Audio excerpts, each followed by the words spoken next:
Siapa sebetulnya Yesus itu? Kata Tuhan berasal dari bahasa Sanskerta, yakni yang Tuhan.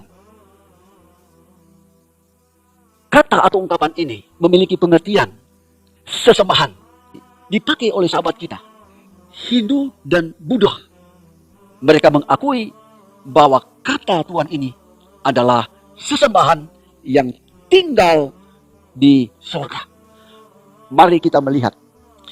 Dalam Bible itu berkali-kali disebutkan Tuhan.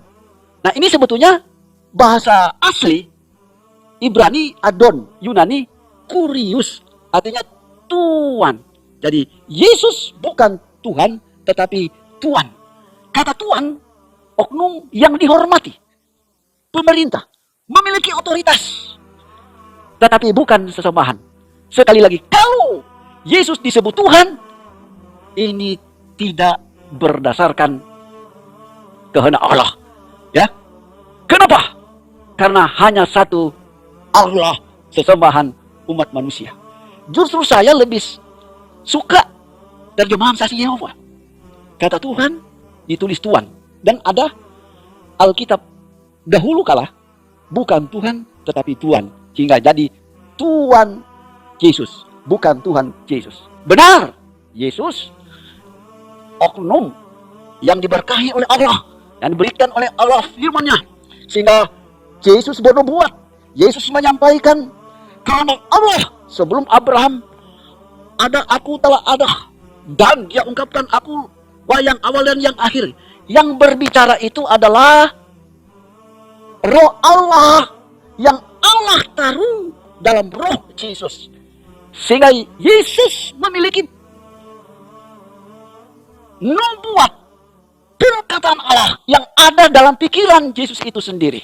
Ya, apakah dalam bentuk wahyu atau seperti Yeskiel mendengar suara Allah langsung lalu dia sampaikan. Itulah kekuasaan Allah di dalam Yesus yang adalah Tuhan bukan Tuhan.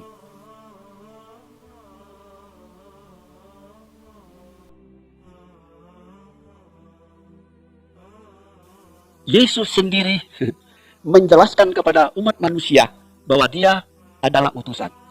Yohanes 17 ayat 3. Ini perkataan Yesus sendiri. Dengarkan baik-baik.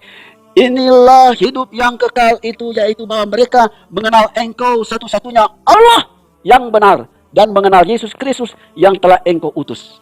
Yesus menerangkan dengan jelas mengenal hidup yang kekal itu, mengakui Allah satu-satunya, dan dikonfirmasikan oleh Allah sendiri. Berarti Yesus menerima rema dan menerangkan, mengulang kembali perkataan Allah bahwa dirinya bukan Allah tetapi utusan, seperti apa yang Dia terangkan. Aku Yesus adalah utusan. Ada dua hal. Yang mengutus adalah Allah Subhanahu wa Ta'ala, dan Yesus adalah utusan. Kenapa saya katakan Allah Subhanahu wa Ta'ala? Ini artinya Allah yang maha mulia dan maha tinggi. Itu juga di dalam Bible, dalam Perjanjian Lama. Ya, Yesus adalah utusan yang menyembah Allah yang maha mulia dan yang maha tinggi itu.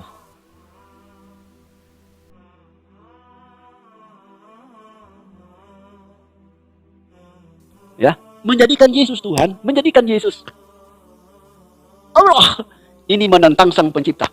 Bukankah kitab Taurat hukum pertama, jangan ada padamu Allah lain dalam bentuk apapun, apakah dalam bentuk manusia atau benda, dilarang oleh Allah. Ya, Ulangan 6 ayat 4 diterangkan kepada Israel agar Israel mendengar bahwa ingatlah Tuhanmu adalah Esa.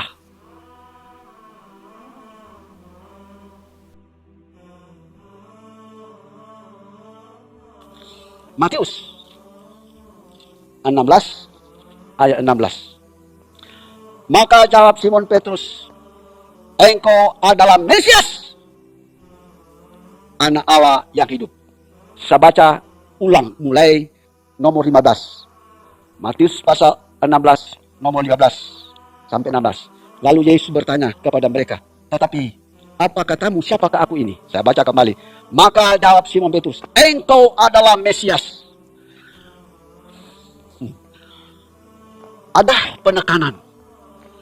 Rasul Petrus, rasul yang dipakai oleh Allah itu, dia katakan, engkau adalah Mesias.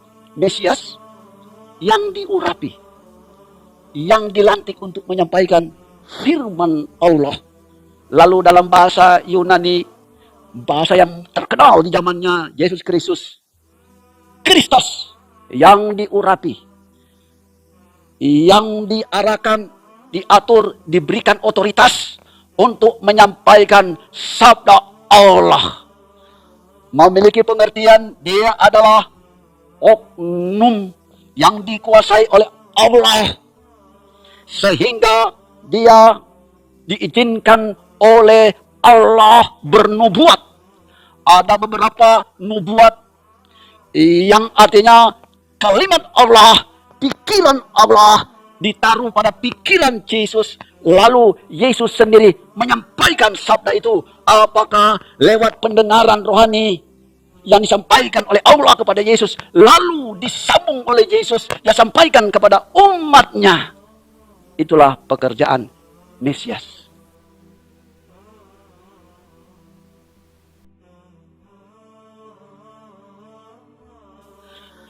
Yohanes pasal 5 ayat 30. Aku tidak bisa berbuat apa-apa. Apa yang aku sampaikan berasal dari Allah, termasuk perkataan yang saya telah sebutkan tadi.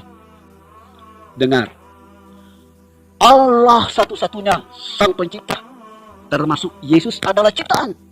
Dalam kitab Wahyu juga disebutkan, dia adalah Amin. Firman adalah ciptaan Allah, ya. Sebaiknya saya baca supaya kita lebih menyimak. Wahyu pasal 3 ayat 14. Dan tuliskanlah kepada malaikat jemaat di Laodikia, inilah firman dari Amin, saksi yang setia dan yang benar, permulaan dari ciptaan Allah, ya. Permulaan dari ciptaan Allah, mula-mula diciptakan oleh Allah adalah firman. Nah, mari kita melihat ada dua hal kata yang diciptakan. Pertama, benda. Dunia ini adalah benda seisinya. Jadilah, maka jadilah. Lalu pada saat Allah berpikir, lalu ada ide, itu juga adalah ciptaan Allah dalam abstrak yang tidak kelihatan. Inilah Allah kita yang sangat luar biasa. Dan ide dan pikiran Allah itu dia taruh kepada malaikat, dan malaikat sampaikan kepada umatnya, sehingga Musa juga mendengar berita sabda dari malaikat Tuhan. Bahkan juga Musa menerima sabda dan Torah, dan ini firman ditaruh kepada Musa, bukan firman menjadi Musa, menjadi manusia, tidak. Demikian juga para nabi-nabi sebelum dan sesudah